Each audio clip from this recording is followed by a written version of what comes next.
नमस्कार, मेरा नाम है डॉक्टर पुरु धवन और आज इस वीडियो में आपको बताऊंगा कि अगर आपका क्रिएटिनिन लेवल बढ़ता जा रहा है मेडिसिन लेने के बावजूद भी, तो आपने किन किन चीज़ों का ध्यान रखना होता है जिससे आपका क्रिएटिनिन बढ़ना बंद कर जाए।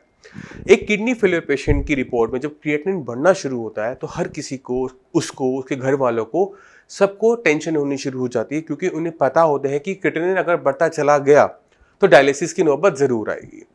अब मेडिसिन खाने के बाद, ट्रीटमेंट लेने के बाद अगर आपका क्रिएटिनिन ना संभले तो हमें कहीं ना कहीं अपनी कंडीशन को एवेल्युएट करना पड़ता है कि कहाँ हमने कमी छोड़ दी थी। क्या हमारे खाने पीने में कमी थी, क्या हमारे ट्रीटमेंट में कमी थी। तो अगर हम उस कमी को निकाल देते हैं तो कहीं ना कहीं क्रिएटिनिन का बढ़ना रुक जाता है। तो उसी को आज हम डिटेल में डिस्कस करेंगे इस वीडियो के अंदर। और शुरुआत करते हैं सबसे पहले सबसे इंपॉर्टेंट चीज़ से, वो है पहचान।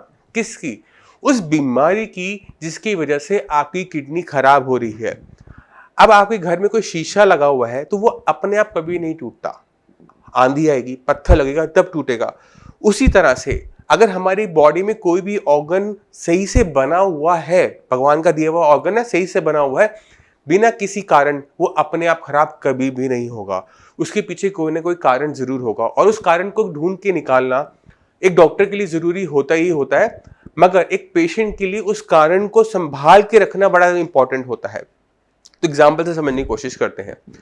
आपकी किडनी छोटी हो चुकी है, अल्ट्रासाउंड में आप देख रहे हैं कि डॉक्टर ने लिखा है कि बायलेटरल स्मॉल किडनी, बीपी आपका हाई बना रहता है और मेडिसिन लेने के बाद आप भी सोचते हैं कि मेरा बीपी ठीक हो गया होगा, मगर जब आप चेक करते हैं तो देखते हैं कि मेडिसिन खाने के बावजूद भी बीपी हाई बना हुआ है। तो ऐसे केसेस के अंदर बीपी हाई बना हुआ है मेडिसिन लेने के बाद, ट्रीटमेंट लेने के बाद भी, ऐसे केसेस के अंदर क्रिएटिनिन की वैल्यूज बढ़ती चली जाती है। अब हमने करना क्या है? हमें पता है कि हमारी किडनी बीपी से खराब हो रही है, तो हमें बीपी को कंट्रोल में रखना है। बीपी की नॉर्मल वैल्यूज क्या होती है? 130/90 कुछ डॉक्टर बोलते हैं, 120/80 कुछ डॉक्टर बोलते हैं, मगर ये एक नॉर्मल हेल्दी इंडिविजुअल के लिए होता है। मगर एक किडनी फेलियर पेशेंट के लिए ये वैल्यूज को थोड़ा सा लो डाउन कर दिया जाता है। क्यों कर दिया जाता है?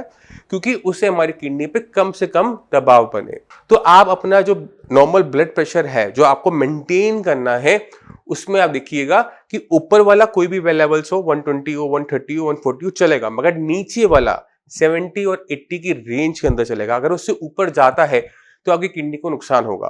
अब जैसे अगर मैं अपने हाथ को ऐसे छूऊं, मुझे कोई दिक्कत नहीं होगी, मगर अगर मेरे यहाँ पे जख्म बना होगा तो ऐसे आराम से भी छूंगा तो भी दर्द होगा। क्यों दर्द होगा? क्योंकि ये नॉर्मल नहीं है। चोट लगने के बाद ये जगह नॉर्मल नहीं हुई। इसी वजह से जब किडनी के साथ किडनी नॉर्मल होती है तो 130/90 बीपी नॉर्मल है, मगर जब आप किडनी फेलियर के पेशेंट हो जाते हो तो नॉर्मल चीज भी आपकी किडनी के लिए खतरनाक हो सकती है। तो इसलिए बीपी को थोड़ा सा लो रखो, जिससे उस पर कम से कम नुकसान हो और आपका क्रिएटिनिन ना बढ़े। इसी तरह से अगर आपकी किडनी डायबिटीज से खराब हुई है, डायबिटीज आपकी बढ़ी रहती है, इंसुलिन लेने के बावजूद भी, मेडिसिन लेने के बावजूद भी, तो डॉक्टर की सबसे अच्छी दवाइयां भी आपके केस में फेल होनी शुरू हो जाएगी। क्यों?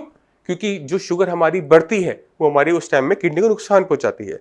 अगर रोज थोड़ा थोड़ा नुकसान भी हो रहा है तो महीने के एंड पे इकट्ठा होकर बड़ा हो जाता है। तो आपने कोशिश क्या करनी होती है कि आपकी जो शुगर लेवल्स हैं, चाहे वो फास्टिंग हो, पीपी हो, या फिर वो रैंडम ही क्यों ना हो, 180 से नीचे बने रहे। अब कुछ पेशेंट कहते हैं कि मेरी खाली पेट तो 60-70 आती है, बट मैं जैसे खाना खाता हूं ना वो 250 पार चली जाती है, तो मैं क्या करूं? अगर आपकी फास्टिंग शुगर नॉर्मल आती है बट खाना खाने के बाद पीपी शुगर आपकी बढ़ जाती है, तो खाने को आप 2 टुकड़ों में बांट दो। यानी नाश्ता आप एक बार में नहीं करोगे, 2 बार में करोगे, लंच भी 2 बार में और डिनर भी 2 बार में। इसमें क्या होता है कि खाना थोड़ा थोड़ा खाया जाता है। थोड़ा खाना खाने से थोड़ी शुगर बढ़ती है और वो 180 का क्रॉस नहीं करेगी, वो उससे नीचे नीचे ही रहते हुए वापस नीचे आ जाएगी, और जब वो नॉर्मल आ जाएगी हम दोबारा से खाना खा लेंगे। इससे हमें ताकत पूरी मिलती है, शुगर हमारी स्पाइकअप 250 तक नहीं करती। तो छोटा सा मैंने आपको दे दिया, आपने इस चीज का ध्यान रखना होता है कि अपनी जो शुगर लेवल्स है वो 180 से नीचे बने रहे। अगर बीपी और शुगर हम कंट्रोल कर लेते हैं तो 80% जो पेशेंट है किडनी फेलियर की, उनकी प्रॉब्लम सॉल्व हो जाती है। मगर जो 20% पेशेंट हैं जिनकी किडनी पॉलीसिस्टिक किडनी या फिर आईजीए नेफ्रोपैथी या किसी और बीमारी से खराब हो रही है, वहां पर जो ट्रीटमेंट का प्रोसीजर है वो बदल जाता है, जिसे हम अगली किसी वीडियो में एक्सप्लेन करेंगे। एक बार आपने अपनी किडनी को खराब करने वाली बीमारी को कंट्रोल में कर लिया तो उसका फायदा क्या होता है कि उससे अब और किडनी के अंदर नुकसान नहीं पहुंचेगा, तो आपकी बीमारी वहीं पे थमना शुरू कर देती है। अब दूसरी चीज क्या करनी होती है, आपने अपनी डाइट पे ध्यान देना होता है, क्योंकि अगर आप किडनी फेलियर के पेशेंट हो और अपनी मर्जी से कुछ भी खाए जा रहे हो, बाहर का खाना खाए जा रहे हो, तो जाने अनजाने में हम ऐसे बहुत सारे केमिकल्स खा जाते हैं जो कि हमारी किडनी को निकालने पड़ते हैं, उस पर काम करना पड़ता है और उसके बीच में हमारी किडनी को नुकसान पहुंचता है। तो अपने खाने पीने पे ध्यान दो कि बेसिकली आप क्या खा रहे हो।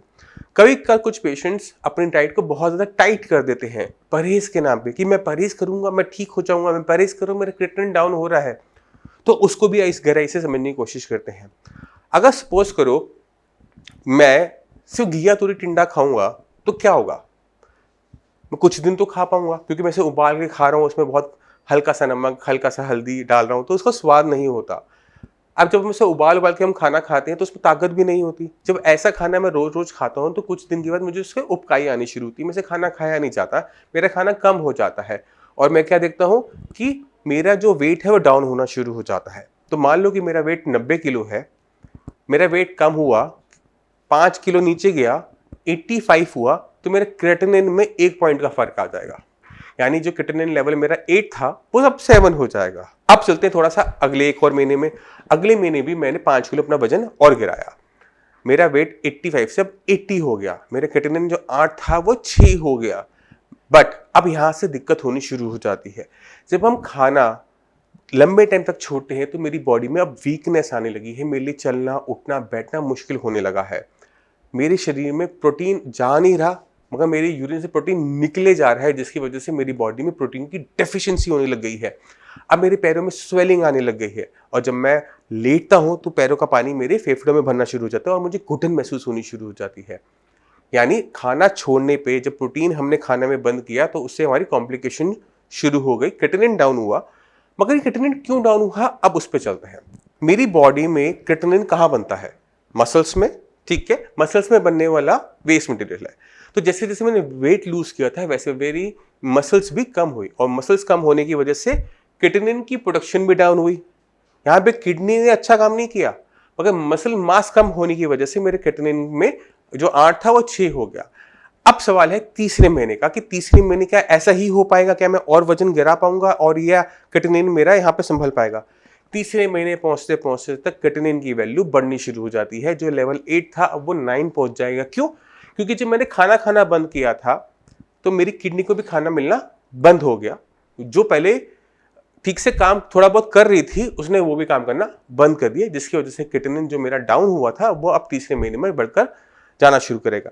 अब क्रेटिनिन भी बढ़ गया और ना खाना खाने की वजह से मेरी बॉडी में वीकनेस हो गई है। अब अगर मुझे जाके डायलिसिस करवाना पड़ता है तो मेरा डायलिसिस लंबा टाइम नहीं चल पाएगा। क्यों? क्योंकि बॉडी में इतनी वीकनेस जनरेट हो चुकी है कि बॉडी उस डायलिसिस को ज़्यादा सर्वाइव नहीं कर पाएगी। तो ये गलती मैक्सिमम किडनी फेलियर के पेशेंट करते हैं। उनको लगता है कि परहेज करने से मेरी किडनी ठीक हो जाएगी, वेट लूज करने से मेरी किडनी ठीक हो जाएगी, बट ऐसा होता नहीं। इसके बिल्कुल उल्टा ही होता है कि पेशेंट की condition day by day worse होती चली जाती है। तो आपने क्या काम करना होता है, आपने अगर क्रेटिनिन को कम करना है तो अपने खाने पीने को बंद करने से नहीं होता।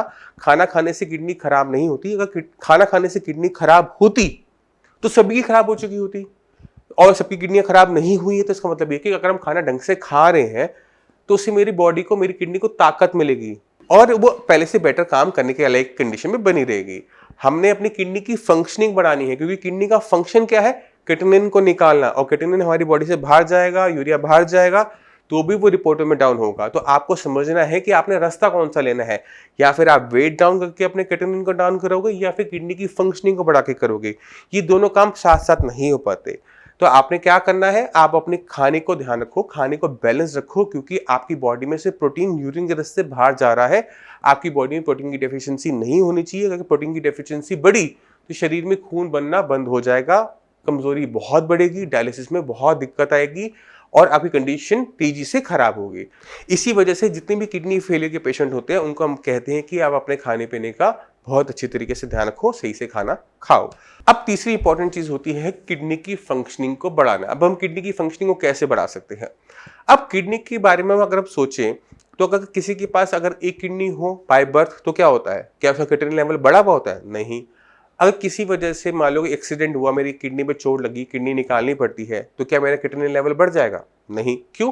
क्योंकि अगर हमारे पास सिंगल किडनी भी होती है तो किडनी अपने फंक्शंस को बढ़ा लेती है बाय नेचुरल प्रोसीजर है, उसका अपना एक प्रोसीजर है जिसको डॉक्टर्स नहीं समझते, बट वो किडनी अपने फंक्शनिंग को बढ़ाकर दूसरी किडनी का काम भी कर लेती है, और ये खूबी हर किडनी के पास है। तो अगर आपकी किडनी अंदर से खराब हो भी रही है, मान लो कि वो 60% तक खराब होगी, क्रिएटिनिन लेवल आपका मेरे ख्याल से 60% खराब होगी, तो अप्रोक्सीमेट 4 के आसपास आपका क्रिएटिनिन लेवल होना चाहिए। तो आपको समझना है कि वो वहां से अपना जो बची कुची किडनी है 40% वो अपने फंक्शंस को बढ़ा सकती है। अपने फंक्शंस को मान लो कि वो सिर्फ 50% से बढ़ाती है, आपकी जो 60 अपना 40 था वो अब कितना हो जाएगा, 40 + 20 60%। तो क्रिएटिनिन लेवल आपका डाउन हो जाएगा, 4 से 2 के आसपास आ जाएगा।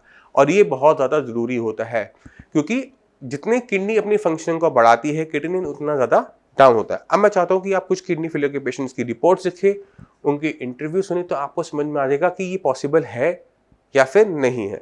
इलाज के अंदर 1 महीने के अंदर हमने डायलिसिस बंद कर दिया और 2 महीने से कोई डायलिसिस के बिना आप आराम से सर्वाइव कर रहे हो, कोई दिक्कत नहीं, लेवल आराम से मेंटेन हो रहे हैं।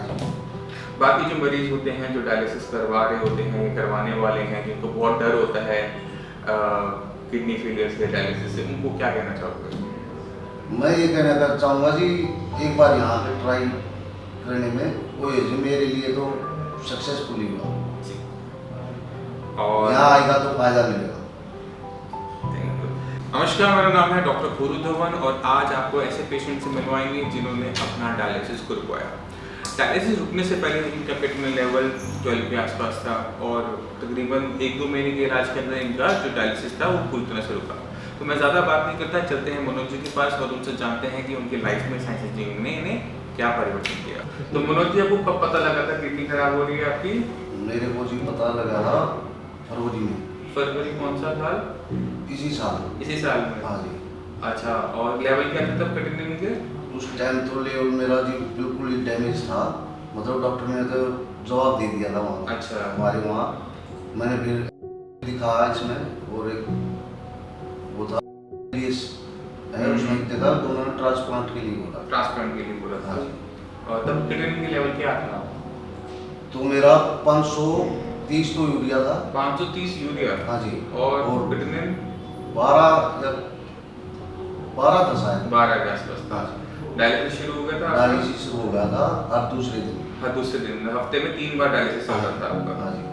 और फिर कब तक चला वो, फरवरी से लेकर? वो चला जी, ये देख लो यहाँ 3 महीने हो गए मुझे को यहाँ। हाँ, मैं 4 महीने चला वहाँ। 4 महीने आपका हफ्ते में 3 बार डायलिसिस चलता है। फिर आप यहाँ पर आए? हाँ, यहाँ पे आने के बाद फरवरी, मार्च, अप्रैल, मई, जून में? जून में आया मैं। मई के आखिर में, जून में? मई के लास्ट में 29 तारीख को मंगाई थी मैंने दवाई। हाँ, 29 में। मैंने 1 तारीख से स्टार्ट की थी दवाई लेना। जून में 1 जून से शुरू किया। फिर मेरी डायलिसिस होने लगी, लेने के बाद 15 दिन में। 15 दिन में एक बार? हाँ। तो हफ्ते में पहले 3 बार होता था, वो 15 दिन में एक बार चला गया? एक बार। और अब कितनी बार? अब तो बंद है पूरा? अब तो बंद हो गई। मैं आपको थोड़ा सा मनोज जी के बारे में बता देता हूँ। इनकी किडनी जो खराब हो रही थी वो ब्लड प्रेशर की वजह से हो रही थी। ब्लड प्रेशर हाई रहने की वजह से इनकी किडनी श्रिंक होने लगी। जैसे किडनी श्रिंक होती चली गई, इनकी किडनी लेवल बढ़ते चले गए और इनको डायलिसिस की जरूरत पड़ गई। अब शरीर में वजन बढ़ रहा है पहले से? हाँ, पहले से इम्प्रूवमेंट है शरीर में। जो डायलिसिस आपका हफ्ते में 3 बार चल रहा था, कमजोरी जो आती है, अब वो कमजोरी शरीर में है नहीं है? नहीं, अब कुछ नहीं है जी, बहुत अच्छा महसूस कर रहे हैं। काम पे जा रहे हो, नहीं जा रहे? काम पे तो नहीं जा रहे हैं, लेकिन मैं तो बोल रहा हूँ कि घर वाले मना कर रहे हैं, बोला अब ये और अभी थोड़ा सा लॉकडाउन है, थोड़ा सा कर लो, ठीक है। अभी कहीं शरीर में सूजन? न सूजन वगैरह कहीं नहीं है।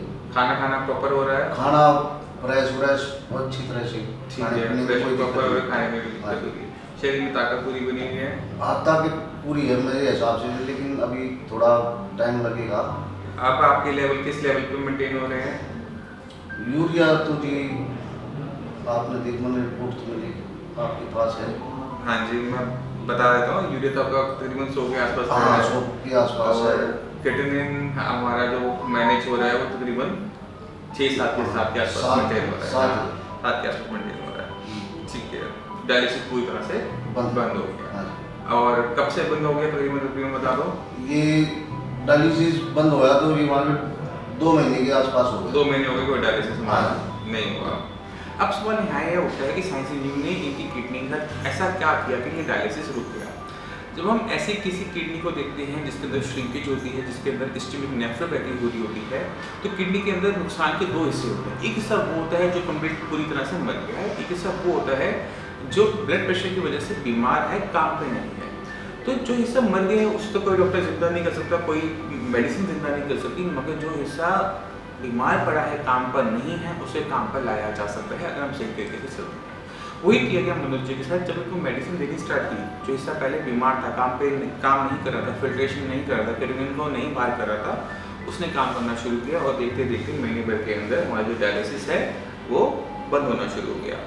तो यही हमें हर किडनी फेलियर पेशेंट के अंदर करना पड़ता है, क्योंकि किडनी जब आपकी डैमेज है तो आप लेके चलो कि इसके 2 टाइप का डैमेज उसके अंदर है। एक हिस्सा वो होगा जो पूरी तरह से मर चुका होगा, और एक हिस्सा वो होगा जो काम नहीं कर रहा, बीमार है, जिंदा है। तो जो जिंदा है, बीमार है, काम नहीं कर रहा, उसे काम पे लेना आसान होता है।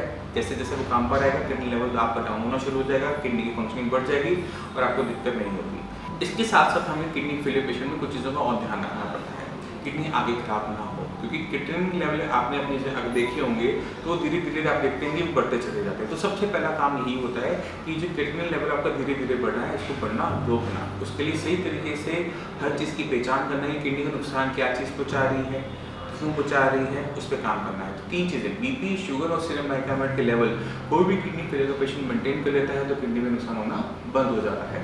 उम्मीद करता हूँ इस वीडियो से आप समझ गए होंगे कि किस तरह से किडनी को दोबारा से फंक्शनल बनाया जा सकता है, किस तरह से डायलिसिस को रोका जा सकता है। तो आपने खुद देखा कि अपने क्रिएटिनिन को डाउन करना, यूरिया को डाउन करना, जीएफआर को बढ़ाना आसान है, मगर हमें सही तरीके से काम करना पड़ता है और सही डायरेक्शन में काम करना पड़ता है। अगर आप खाना पीना छोड़ोगे, बॉडी में वीकनेस आएगी और ये बीमारी आपके साथ ज़िंदगी भर रहनी होती है।